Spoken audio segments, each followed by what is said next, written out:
Let's say we have an experiment to roll a die, and let's identify the random variable.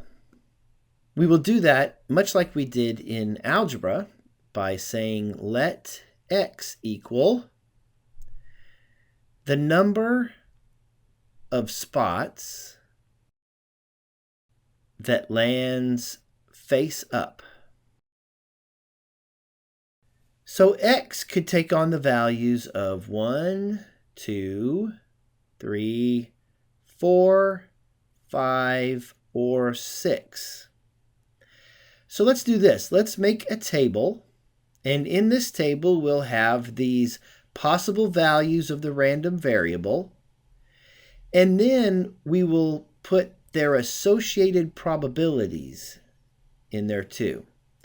Now each of these has a probability of a sixth as long as we're working with a fair and balanced die.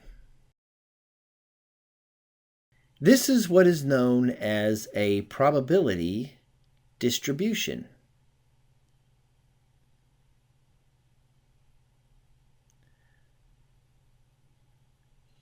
Valid probability distributions have some criteria that have to be met.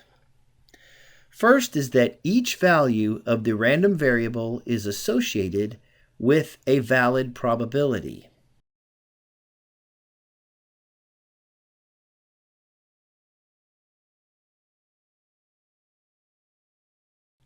And this pretty much means that each of the probabilities in the distribution takes on a value between 0 and 1. The second criteria is that the sum of all probabilities in the distribution must be 1.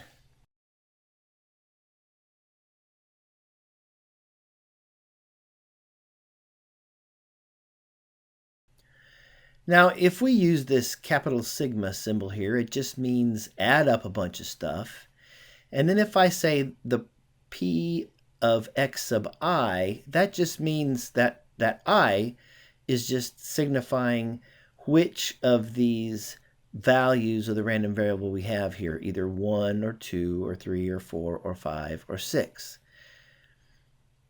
And we see that by adding up each of these associated probabilities, a sixth plus a sixth and on out, we are going to sum to 1 here.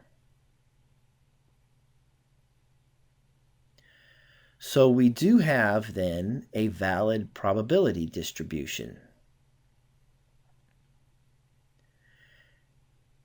Now the mean of a probability distribution is also known as the expected value of the random variable, and that has this notation here, E of x, expected value of x. So this is the expected value. And this expected value has a formula, the sum of the products of the values of the random variable and their associated probabilities.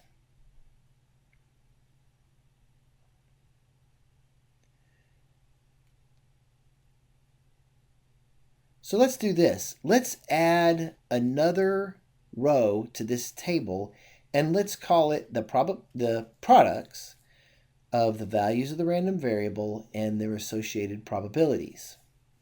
So here we'd have the first value of the random variable, 1, times its associated probability, a sixth, and then 2 times a sixth, and 3 times a sixth, 4 times a sixth, 5 times a sixth, and 6 times a sixth.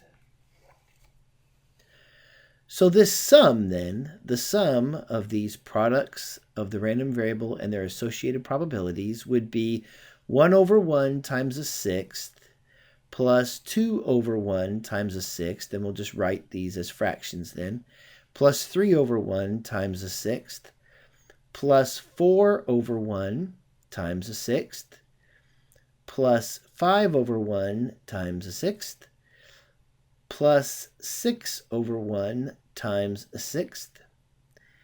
And when we add all of that up, we're going to wind up with 21 over 6, or in other words, we might say 3.5. So what this is then is the mean of the values of the random variable if this experiment were to be conducted infinitely many times. So in other words, if we were to roll this die infinitely many times, the average value, or the average number of spots that would turn up, would be 3.5.